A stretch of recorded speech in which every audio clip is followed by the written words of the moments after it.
crises came up, I guess. This truck has been running out of battery juice lately, so I wasn't even sure if it was going to have enough to turn over the engine today, and that's why I had a spare battery handy. And on top of that, we ran out of water because we've had a leaky leaky hose to the garden, and we keep forgetting to shut the water off to the hose. So we woke up today and we already out of water, and thankfully, just the last second here, the other truck is having issues. I think it's the HPOP, high pressure oil pump, that's leaking all over the top of the engine of that one, and we just took this one down for emissions yesterday, and this one actually has four-wheel drive, so that would have been a bit of a nightmare if all we had was the other truck, because four-wheel drive's out on that truck and pretty much worthless in any kind of slick conditions. So yeah, glad to have this one up and running. It's not technically licensed yet, but it's never held me back in the past, from breaking the law, I guess. Anyway, yeah, so we're gonna head up to town to get some water. Completely out of water in the main house, and let this thing warm up a little bit.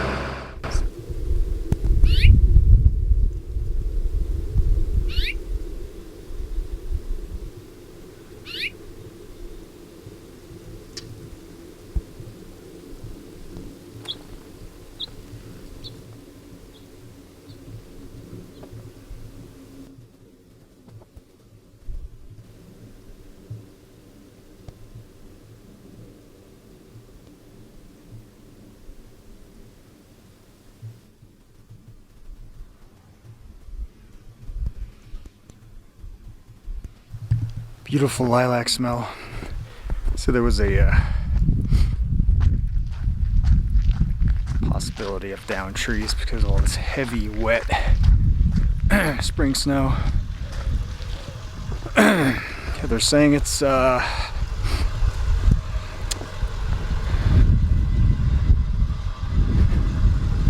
extreme weather shift from, I think we were in the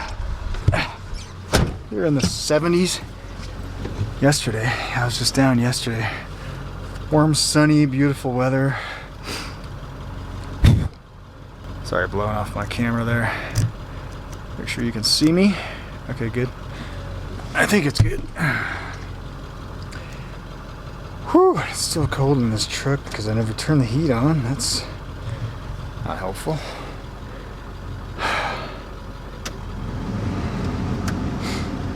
Yeah, so it'll be a little noisier than usual. I got the heat on today. Yeah, in a record amount of time, something like that, within 24-hour period, I think it dropped like 30 degrees. Within a couple days, it dropped something like 60 degrees from high 70s to, I don't know what it is today, but tonight it's supposed to get down to 30s, freezing basically, and that's why I'm kind of lamenting our beautiful purple lilac bushes that just began to bloom. Maybe they'll survive. I hope so, because man, it's not a summer without some lilacs. I love the smell of lilacs. Something I've really grown to love. And it's just fills up the yard, I guess, anytime you walk past. See, I got a quarter tank in the truck. It's running. That's good. Held a little bit of a charge overnight, and so actually got it started with the aid of a little spare battery there. Got to run up to town, Estes Park, get some, as you can tell, got a headache rack behind me because it's a different truck. Still got snow in my hat. Yeah, the other truck is having issues. I don't want to drive it, so I get it's got a pretty serious oil leak. And I don't have my wallet. That could be a problem. But I'm just going to wing it, okay? It's kind of like the show. Sometimes you just got to wing it, Yeah, I'm going to get rolling on down the road, and I'll see if I can share any thoughts as they bubble up. Let's see. Stay tuned.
See, I'm drinking a beer while I'm driving.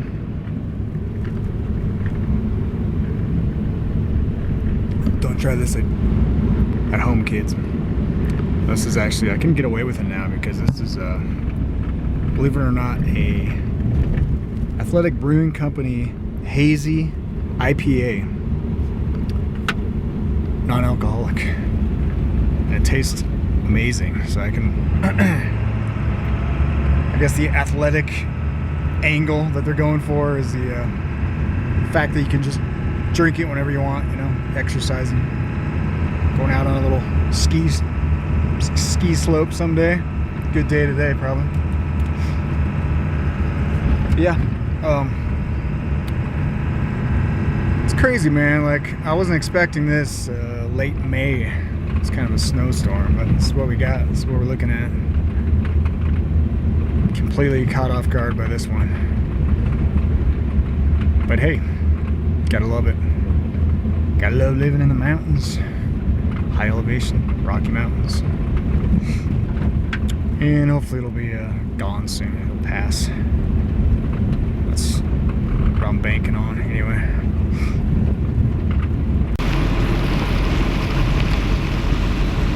Driving in the wintry wonderland.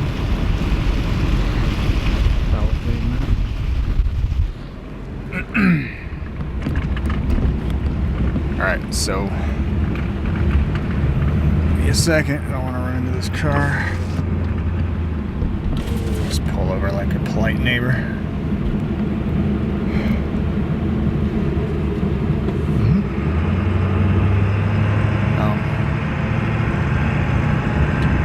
Yeah, so I'm drinking the near beers, otherwise known as all taste and no fun beers. If you're wondering, I've been trying to clean up my health a little bit. Clean up the health a little bit. Had this strange mystery illness affecting my abdominal area. Digestion, urination, you know, all that good stuff. It's kind of strange. I'm starting to wonder if it was some kind of a candida or some kind of infection, kidney infection, I don't know. Still don't feel quite right, but better, so that's always a plus. I think laying off the any kind, not that I drank much, but any kind of alcohol consumption probably helps. You get my age, you know, you're just past, you're over the hump, over the hill, midlife crisis. Start to hopefully anyway, you start to reevaluate how important life is to you, and health being a vital ingredient in your lifespan. Yeah, it's kind of important, so I don't want to mess around. I don't want to play around no more. Getting to that age, you know. Gotta turn off the 4-wheel drive of this bad boy. Want to waste gas, you know. Can't afford that these days. Alright, we good? I think, yeah. ABS lights on, but okay, whatever. That's the first time I've started to drive this vehicle. We bought it from some neighbor friends of ours. Moved down to Texas to try to escape this state. Don't blame them. Is this thing making noise, this mic? It kind of seems like it's tapping. Oh, that's what it's doing. Okay, hold on. No accident here. That should be better, okay. Let's tap the back of my camera. Yeah, crazy weather, huh? I mean, who would have thunk? Like, I could have sworn it was just summertime. I guess not. It's Colorado for you. I guess they were saying on the news that at least the, some of the ski slopes are happy because they're about ready to shut down. Now they got plenty. I guess they're getting dumped on up in the divide, up to 30 inches, they claim. I don't know about that, but we'll see. The good news is, as pretty as it is, at least it's not sticking to the roads yet. So, yeah, it's supposed to get really cold tonight, they say. And so, yeah, I just started up my season 2, I guess I'll call it, of the Doomsday Garden series. Yeah, the Doomsday Garden. Last year was the first season, I guess. Not the first season for us growing, but the first season for me actually recording it. Trying to make some kind of a halfway entertaining little series about maybe some lessons that you can retain in the process of watching me make a fool out of myself and struggle in vain to try to grow in high elevation, but coming up short each and every time. No, hopefully not this year. We'll see what happens. Yeah, all these trees are really bowed. This poor aspen always get it. Like when they get the leaves and they get a heavy snow like we're getting, they always just get it. That's why a lot of these trees down here in the little canyon driving up to our place is they're always like really like bowing over from all that abuse. But it's pretty. It makes for a nice little scenic drive, I guess. What you think? My cracked windshield. Isn't that pretty though? Look at these trees. Let's see if I can get a better angle here. That's nice.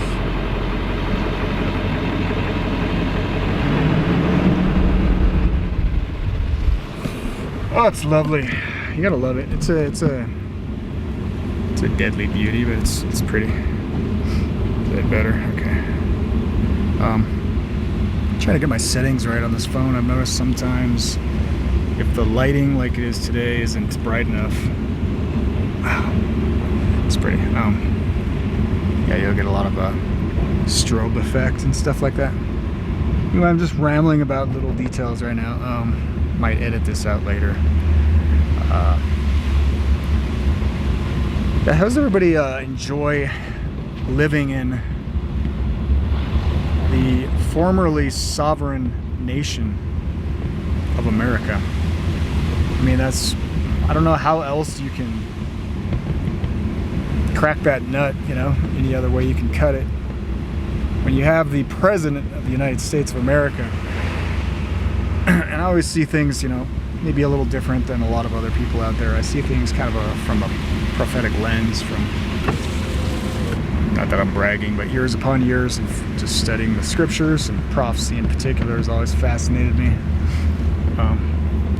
What better proof that there is a God, and that God did play a hand in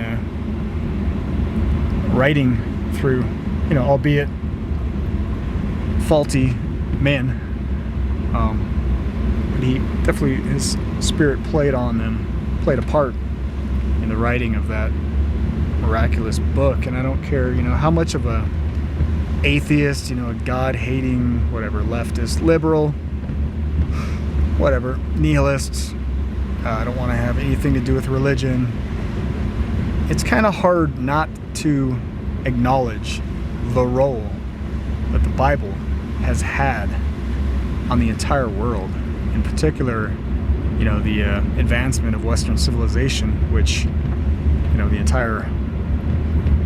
all the major nations of the world are based on today. And that Protestant Reformation that so many people forget about. was vital in shaping our nation. But now it seems like everybody's forgotten about those little values. They're just kind of quaint, right? Nationhood and all that. Sovereignty. Having your own nation that is of and for the people. A phrase, by the way, that came from one of the famous Protestant reformers. I think it was Wycliffe. Might check myself on that, but it was one of the major reformers that was actually describing with that phrase the scriptures, a Bible of and for the people. And I think it's interesting that that's literally encodified within our system of government, where they envisioned a government that actually answers to its own people. And we don't have, contrary to the MAGA King crowd out there on Twitter and everywhere else, we don't have any titles of nobility, right? We don't have any elite bloodlines, although, man, you'd be hard pressed to not notice the obvious connection with all of our presidential candidates and all their first cousins, and apparently they like to keep it in the family. So it seems like pretty much every principle of our constitutional republic is just daily, it seems, being shredded, being repudiated. Now, I, for one, have had enough of it. I don't know about you, but I've had enough. I'm sick and tired of living under this little make-believe illusion that America still has, its people. Let's rephrase that. The American government has its people's best intentions in mind, right? That's the little game. That's the little reality TV show.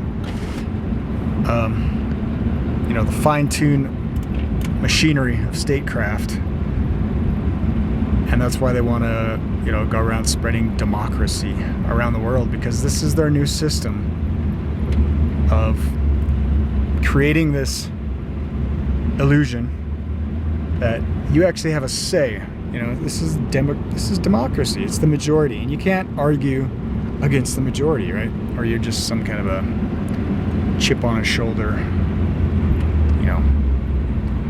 grumpled stilt skin, I guess. Turn up the brightness a little bit. This truck doesn't have a bad blinker. I kind of like it. It's kind of nice not having that piercing noise. Turn it down a little bit. Okay, are we good? Kind of blurry, huh? There? Good? Got to keep it brightness within the level on this camera where I just don't look like a continual blur. I'm trying to achieve that as we speak, as I drive. The roads are slick, but they're not bad. Nothing's frozen yet. It's coming though, they say. Like I was saying, we took all of our plants. I'm just kind of jumping one topic to the next. I don't have anything rehearsed as usual. I think of it like I'm just speaking to a friend here. It's just like, if you wanted to know what it's like to hang out with Nate on a day out on the drive, you're watching it real time, highly unedited, right here. I'm gonna put my seatbelt on, just be safe. Be right back. I am contemplating getting some kind of a dash cam or a dash mounted camera. Be a little easier to operate on driving. Might be a little longer lived, this podcast. A big chunk just fell off. But where was I? Yeah, we just mostly my better half took care of the plants, and it was a good thing because last night we got some snow. We already got sprouts out in the greenhouse that probably need to be taken in tonight, and potatoes sprouting out of the ground, strawberries. Yeah, we're already starting to put stuff in the soil, literally sowing seeds. Just put some corn. I don't know, something might have ate it. Some little critter might have ate up all my corn kernels already. I don't know. had problems. We had like 4 flats of basil, and these mice kept getting it. They love the taste of little basil shoots, I guess. Yeah, they'll climb up the wall to get to this shelf where I had my basil, and they just nibble off every little, pair of leaves, so the thing can't grow anymore. Then I got to reseed, and at least luckily basil grows pretty fast, but that's kind of dark. Kind of a dark day. In any case, where was I? I mean, yeah, it's just this, what is it, in 2 days, I think it is, the WHO, World Health Organization, is meeting to discuss a better framework for pandemic preparedness, I guess. And literally in their own words, like a more concrete global government. That's, like I said in previous videos, I mean, that's their whole role. That's if you look at the laurel wreath, right? Look at the emblem, look at the logo for not only the WHO, but the UN. What does that little laurel wreath stand for? Now, if you know anything about Bible prophecy, I don't have all the time in the world right now, and you probably don't want to listen while I'm sitting here driving with all this noise, but there's the visions of Daniel in Daniel 2 and Daniel 7. And it was a dream from King Nebuchadnezzar of this giant statue of a man. And he had different segments of the man, like his head, his chest, his thighs, legs, and his feet were different, consisted of different lesser metals. That was key. The head, as Daniel goes on to describe, represents Nebuchadnezzar and the kingdom of Babylon. And as it goes through, Medo-Persia, Greece, and then eventually on to Rome. And in each metal, it's interesting, each metal corresponds to the different developments in metallurgy, I guess. Obviously, there's the Bronze Age, and then obviously Rome was known for its iron its iron weapons. Even Christ was pierced with iron nails of Rome, right? And it's interesting how, and so classically, historically, all the major reformers, they understand those legs of iron to be Rome.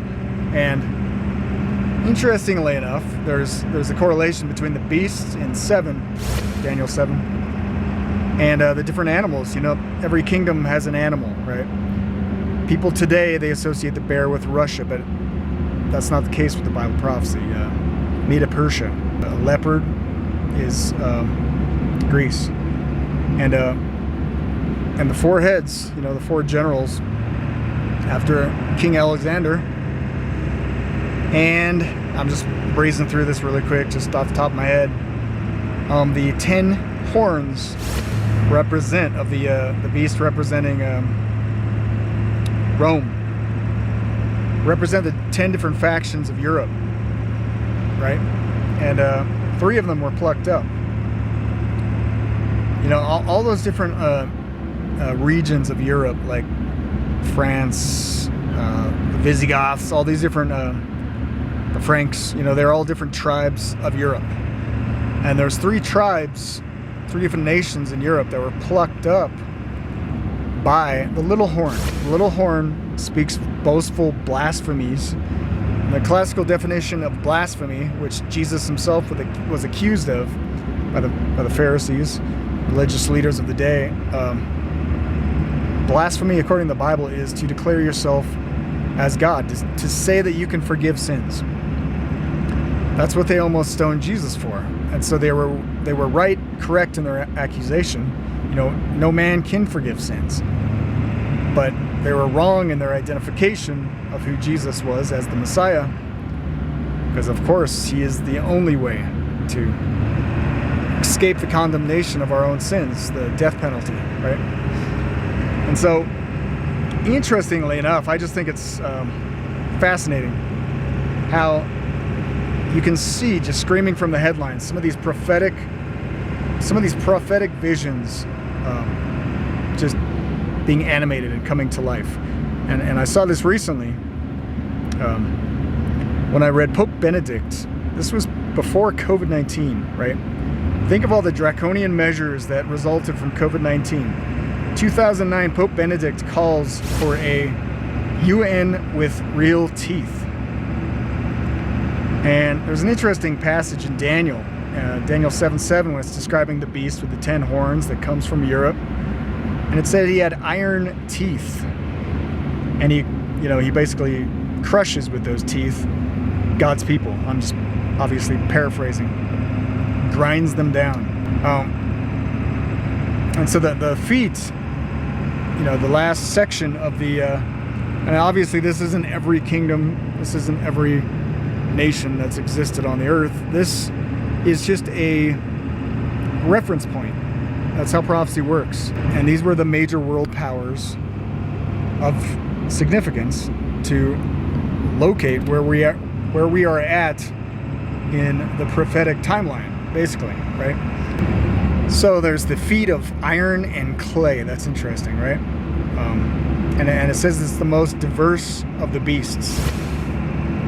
And isn't that just fascinating that the Pope Benedict in 2009 would use that phrase, a UN, this little front group for global government, and the WHO is just, make no mistake, I've heard people laugh at the idea that the WHO is gonna be a world government. It's gonna do away with all the sovereignty of all the nations of the world, and it only brings in like $5 billion a year or something like that, they claim, which is how much Jeff Bezos spends on a rocket trip. It's like World Health Organization is a front group of the UN, and the World Bank is also connected with the UN. Okay, and you have world leaders in every country. And from some of my previous podcasts, you see what happens when you don't play ball with the WHO, right? Right? All those presidents, Tanzania, Magufuli, all these different presidents that tried to do their own thing. They didn't want to play ball, and they all got killed, right? Heart attacks, shootings, DEA raids, quote unquote. So this is what happens when you don't play ball. This is what happened with Saddam Hussein, right? He didn't let the weapons inspectors in, the UN weapon inspectors, right? And those weapons of mass destruction that he supposedly had that led us all into this war. Did you see that recent, this guy's such an idiot, George Bush.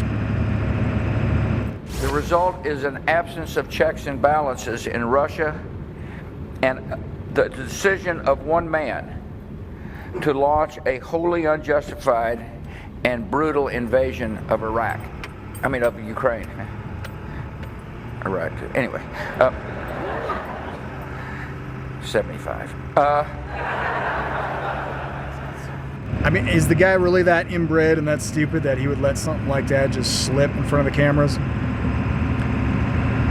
We can't just have one crazy starting a war with another country like invading Iraq, and then he laughs it off and the entire crowd laughs at it. When, like some commentators have said, that's not very funny, is it? No. He also laughed at the little presidential ball thing. Or was it the press thing? I don't know. He laughed about the weapons of mass destruction. That's just so funny. Weapons of mass destruction got to be somewhere.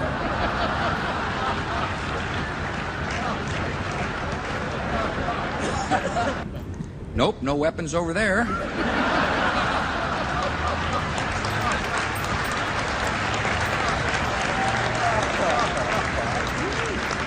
Maybe under here. Now, 1 million dead civilians and U.S. service members. It's just so funny, guys. This is the level of psychopathy that these guys are suffering from. When they can divorce themselves from any kind of feeling towards their fellow man and the suffering that they themselves directly cause their fellow man in the just immeasurable, right? Uncountable lives these assholes destroy, right? Even they're still having mutations in births in Iraq from the depleted uranium in the bombs that were used there. It just should make anybody with any kind of morality, any kind of God-centered moral compass, should make us all very upset, actually. We laugh at how stupid these men and women that claw their way into positions of power, how stupid they appear. But you know what? There is an evil mastermind behind this complete front. That is the political game show, reality TV show. Yeah, isn't that ironic that this truck is so weird? Sometimes the radio will just turn on by itself. It's like haunted. It's so weird. Yeah, so let me get back to the topic at hand. My main focus is the Pope Benedict in 2009, pre-corona, calls for a UN with real teeth. Just recently, after COVID, Pope Francis once again echoes the exact same phrase. We need a UN with real teeth. What does that mean, Pope? If you're such a loving, just humble, just such a little sweetheart, which, any of his friends before he became Pope, by all accounts, he was nothing like that before becoming Pope. There's some pictures of the guy back in Argentina when he was stirring up the dirty wars in Argentina. They have their own little social justice uprisings that they fomented directly, the Jesuits, like the current Pope. And there's a picture of him on the bus or train or whatever it is with his hand in his pocket, looking like a good Mason. And that hidden hand. And he's just got this evil, pissed off look on his face. And you can see that true nature come out now and then, like the lady that dared to touch his hand and hold on to his hand, and he just slapped her out of the way. And he saw that pure evil emanate from this man. But they got to put on this little kind, cuddly, cute little front. They got to surround themselves with kids and disabled. Woo! Okay, hydroplane a little bit. The disabled kid that they just, that wasn't staged at all. He just ran up on stage, and I think he had Down syndrome or something like that. The Pope, I just tolerated. He's such a tolerant guy. They got to put up this front. But what does that mean, Pope, when you want a UN with its laurel wreath representing the Roman Empire, the feet in the vision of Daniel, the revived Roman Empire? You are the Pontifex Maximus, the PX, right? The image that ties the Vatican, that religious institution, the Holy See, the oldest man-made institution on earth, with arguably, more blood on its hands than any other institution on earth. Millions of martyrs who died for their faith. Bibles shackled in the cathedrals. Kept in darkness, the commoners, the common folk that, they even had their religious services in Latin, a language that nobody understood. There was no point. It was all formality. It was dead formalism. A cage of every unclean bird is another description of that institution. And of anybody on earth who represents the old Roman Empire other than the Pontifex Maximus, right? The Pope. And so what do you think that means when you have the Pontifex Maximus declaring that we need a UN with some real teeth? And he's on other occasions called out social media platforms for their misinformation, dangerous, it's just sinful, this disinformation that's going around the internet right now. See a pattern emerging maybe that we're kind of just slipping back into, now that we're under this world government, apparently, the pandemic preparedness treaty that they're, I'm sure, gonna rush into law. I think I read one article that they had like 3 days for public comments. You know, how nice of them. All these little world government legislations and mandates that, you know, none of us voted for these guys, right? None of us voted for the WHO, but they're gonna dictate even more so than they already did. You know, like my argument was against Trump. What are you doing declaring a national state of emergency based upon the WHO's declaration of a pandemic? They redefined what a pandemic was to mean whatever the hell they want it to be. And now they're saying with this new treaty that they're trying to get all the world governments. I saw one tweet, you know, I don't understand the language, but I saw the president from Brazil, and according to the subtitles, he's basically saying that they're not going to go along with the treaty, Brazil. And you know, he's kind of a populist type, you know. You got to be careful of these populists, right? Like Trump, right? Following UN mandates, basically declaring a state of emergency, and that corrupt institution that is now calling for more power, more centralization of power unto itself, less national sovereignty for all of us. Same ones who created the problem in the first place, that was completely manufactured, okay? This little children's fairy tale that they manufactured to justify more and more and more global government and less and less and less civil liberties and sovereignty for us all. And that's why I say, bye-bye Miss American Pie, right? Where's our sovereignty? Do we have any say-so? Where's the vote? Where do we get a vote? There's some people that are trying to sign petitions. You think they're going to listen for a petition and just say, oh, okay, the people have spoken? Do you think they really give a damn? You know, in this illusion of democracy, do you think they really give a damn about the will of the majority? No, they'll just manufacture some bots on Twitter. Like one article I saw out of a study they did, half of Biden's friends or followers on Twitter are fake from this study. That's all they have to do. They just have to create the optics that yeah, we're all for it. You know, we're all for staying safe, right? It doesn't matter what the real numbers are.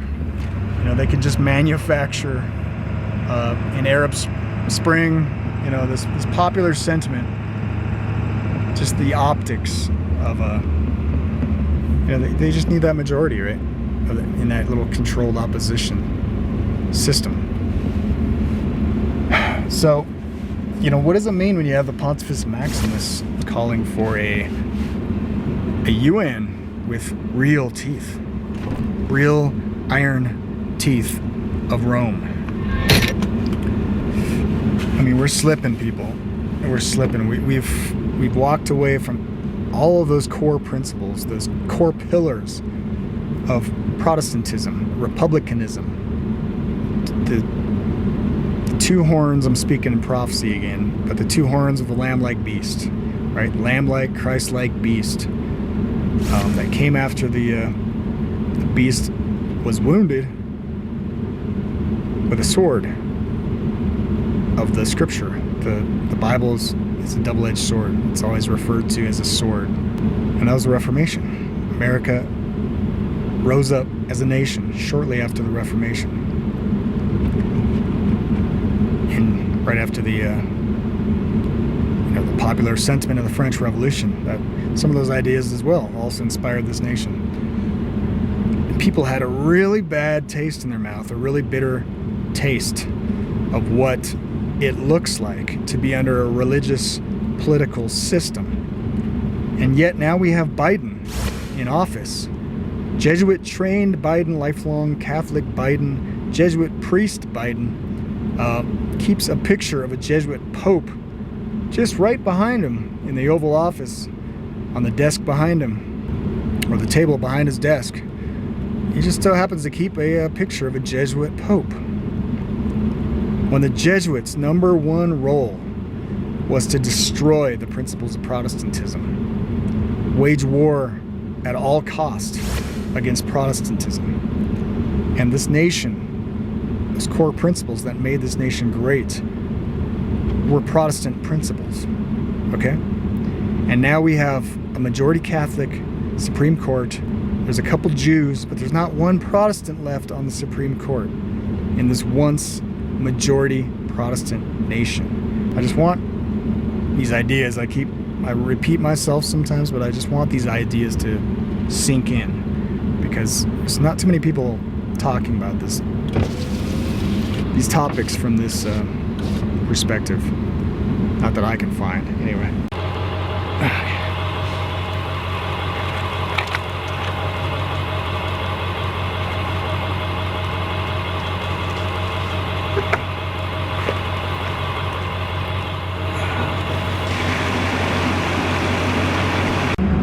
That's what I'm looking forward to. When all the works of darkness are destroyed and are completely burned up in that lake of fire, and where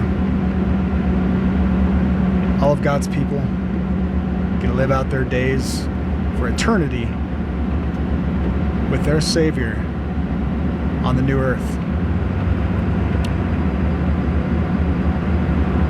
And probably, if we want, we could go explore too. We could probably actually make it to Mars. We could actually make it to the moon. We could make it to far-off worlds throughout the galaxy, throughout the universe.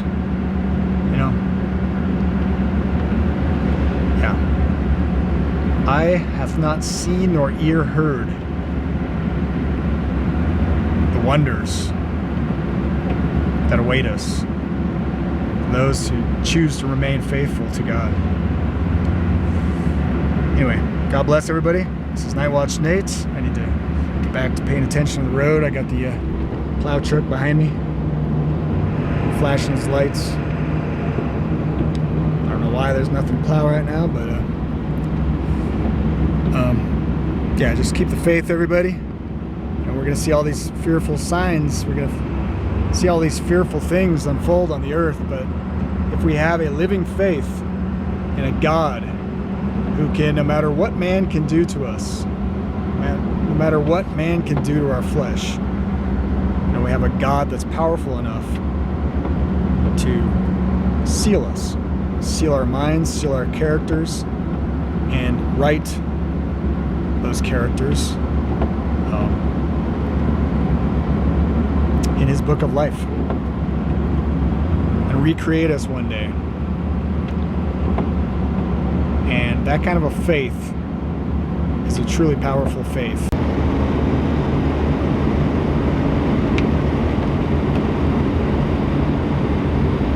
It was the kind of faith that made up the fabric of some of the greatest men and women who ever walked this earth, including those brave reformers, some of which were burned alive at the stake for their beliefs. And some of those early Americans as well would face down the strongest empire, world empire on the planet. God bless everybody. Thanks for watching. Stay strong. Get right with God. And let's all pray that God continues to bless the remnant who still inhabit America. So yeah, let us think on these thoughts and hopefully live accordingly. Live a walking faith and not just a lip service kind of faith. Anyway, thanks everybody for watching. God bless. This is Nightwatch N8 signing out.